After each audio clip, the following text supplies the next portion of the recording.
So the new meta in Helldivers 2 is great. A majority of weapons feel viable rather than a minority of them feeling viable, which is amazing.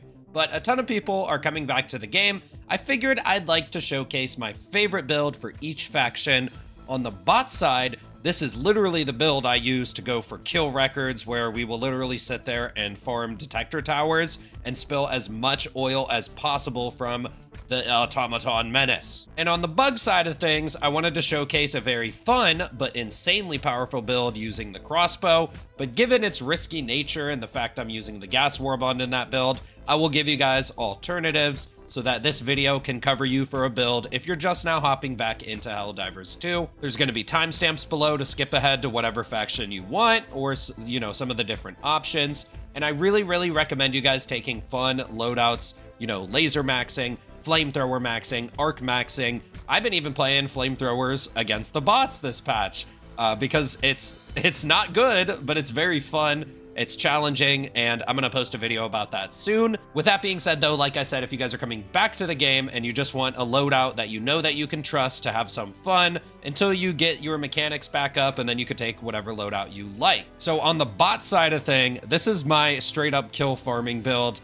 We are using the crossbow because it is an insane primary. It can two-shot devastators to the body. You don't have to be super accurate with this gun, and it takes out really big groups of enemies. It can also two-shot the rocket striders. You want to aim for their pelvis or their leg, a really annoying enemy. So a primary weapon that can two-shot them is great. And it's also just good for Hulk heat sinks or tank heat sinks, and that goes for the cannon turrets as well. Now, if you like a more sniper kind of play style, then the Diligence counter sniper can one-shot devastators in the eye. You can spam it against the pelvis or the legs of the rocket striders. And the Diligence counter sniper is actually really good for gunships now, since they buffed it and they buffed the durable damage of it as well. But I just am really enjoying the crossbow right now because I just like this style of weapon. It's honestly like a primary grenade launcher, and it also has that utility of taking down fabricators, which lets me use a utility grenade and an actual secondary. And for that secondary, I'm using the dagger. And the dagger, in my opinion, is one of the best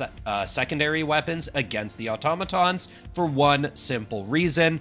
It pretty much insta-kills all of the small bots, and it has infinite ammo. Now, if you have really good aim and you can focus on the Devastator heads, it actually kills Devastators very fast as well, but I pretty much just stick to spamming it against the small bots because I just swipe across all of them, and as long as you light them on fire, they die instantly. It's also very good at killing Berserkers because it's one-handed, you can run away and shoot it, and it also sets them on fire and chips them down as well. And it's just nice when you kind of have an infinite ammo secondary that's very strong against a number of the mobbing. Now, for the utility grenade I'm using the gas grenades. If you didn't get the gas warband yet, just bring stun grenade. Now, personally, I like the gas grenades because it is a pseudo stun that lasts for 15 seconds.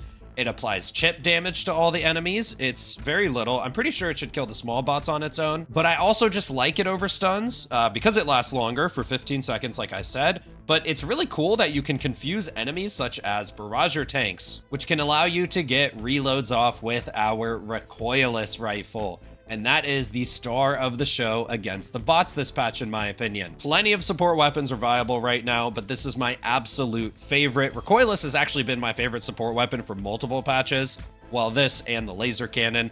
But if you didn't know, you can shoot dropships to the body, and instead of leaving a bunch of enemies alive, you're actually destroying the entire dropship and basically cutting it in half. And this way, it kills everything that is a Hulk and smaller. The only thing it'll keep alive is the tanks. So if a dropship's carrying a tank in, just save that Recoilless rifle for the tank itself. Now, when it comes to Hulks with the Recoilless, you can one-tap them anywhere in the body, literally just blast it at them. When it comes to tanks and cannon turrets, they actually are tankier on the front plates. So you want to shoot tanks in the side of the body or the side of the cannon turret. And the cannon turret also, it's the cannon turret, but it's also the Annihilator tank, so just treat them the same. Barrager tanks are a bit weird. I've noticed if you destroy their body, I think they're buggy. The barrage missiles on top will stay alive, but luckily just aim at the missiles themselves and that will one-shot them. And then when it comes to factory striders, you want to shoot them directly in their eyeball, which can be hard to hit, or go underneath and aim for the stomach.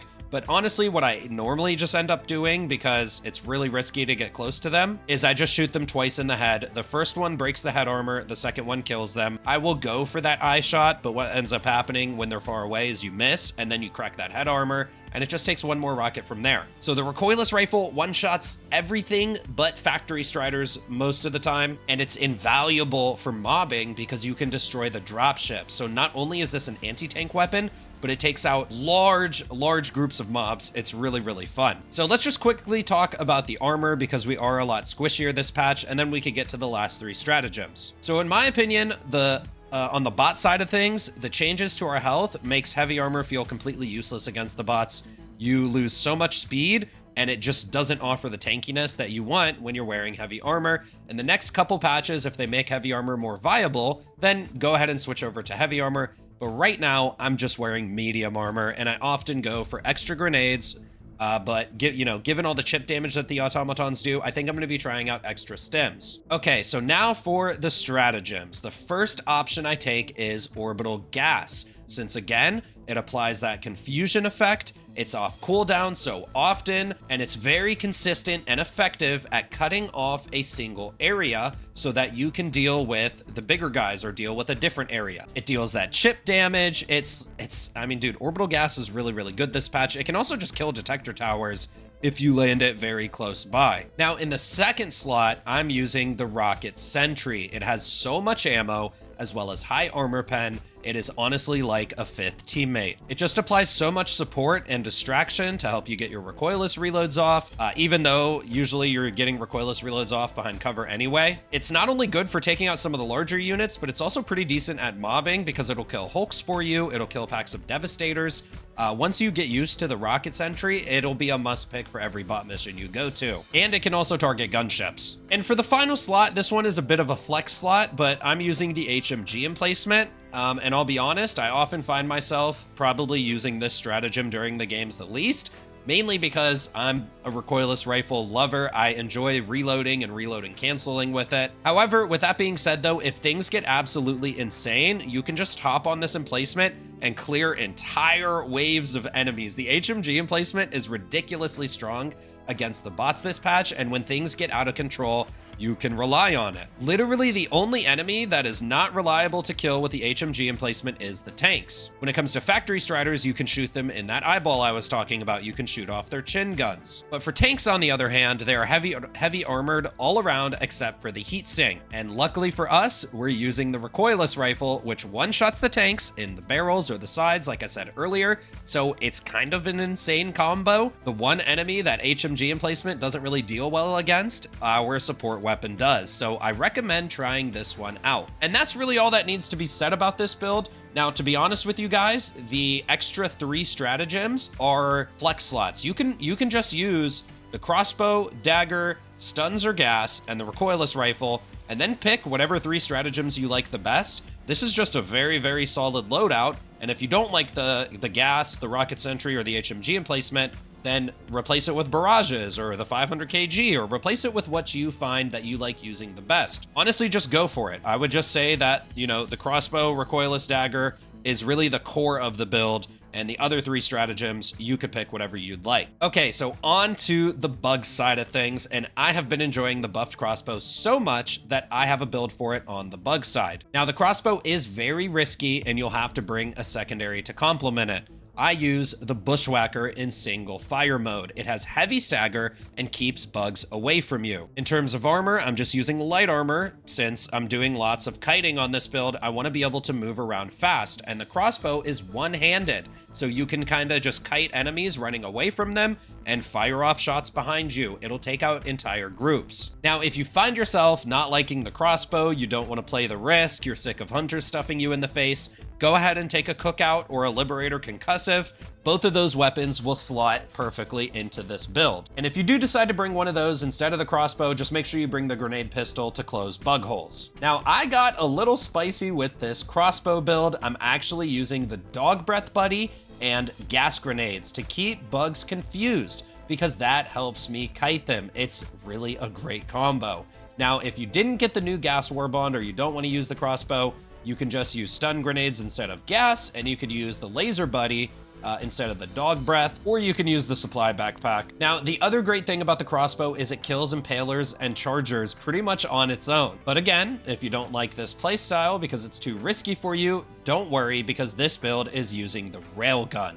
The railgun is back. It feels so powerful and good to use this patch against bugs. And I'll tell you guys all the best places to shoot the larger enemies. So the best place to shoot normal chargers and impalers are both in their heads. And go for high charge, unsafe shots. It should only take, I think, 2 unsafe shots against chargers and impalers. It might end up being 3. Sometimes you don't end up charging it high enough and it is just 3 shots, but that's not a big deal. For behemoth chargers, it's gonna be 3 quick safe shots to a leg and then finish it off with your primary.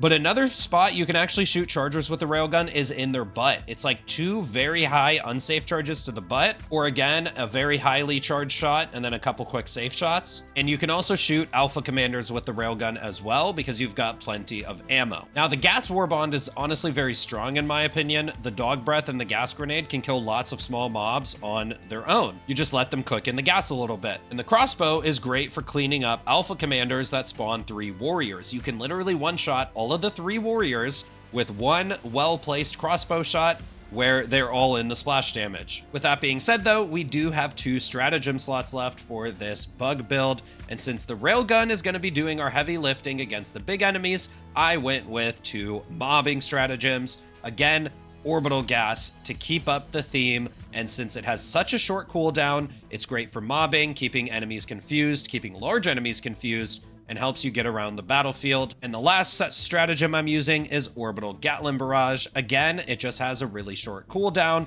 It's great to throw onto bug breaches or patrols, and it's amazing for area denial. Make sure you're using the gas and the Gatling Barrage as area denial tools. Don't care if you have to throw them. By the time you think you want to use them again, they're off cooldown. They both have really, really short cooldowns. They're just over a minute each. And in general, against bugs, I've been enjoying short cooldown orbitals more than eagles. They tend to also just come straight down. I don't really have to think about throwing one perpendicular and hoping they all line up. And I just really like the area denial a lot more, so I do recommend these 2 stratagems. The confusion effect in this build is honestly very powerful for keeping enemies contained and then lobbing crossbow shots to clean them all up. It really does feel like a mini grenade launcher. The risk of using it is well worth the reward, since you can take out pretty large groups by the end of your magazine. And those are my 2 more focused meta builds for each faction. I think one of the great things about this patch though is using theme builds and just trying to have some fun. Laser maxing, all flamethrowers, arc weapons, etc. Themed loadouts are very, very fun, but I wanted to show off 2 great builds that if you're coming back to this game, that you can equip and have some fun with it and get your mechanics back up before you go starting to do other stuff. Now, I'll definitely be posting more videos with theme builds, and I even have a flamethrower versus bots video coming out very, very soon. So be sure to like this video and subscribe and turn on notifications if you'd like to see that one tomorrow. I also stream live on this YouTube channel. So again, just turn on notifications, join the Discord in the pinned comment down below, and I'll see you guys in the next one. I'm out.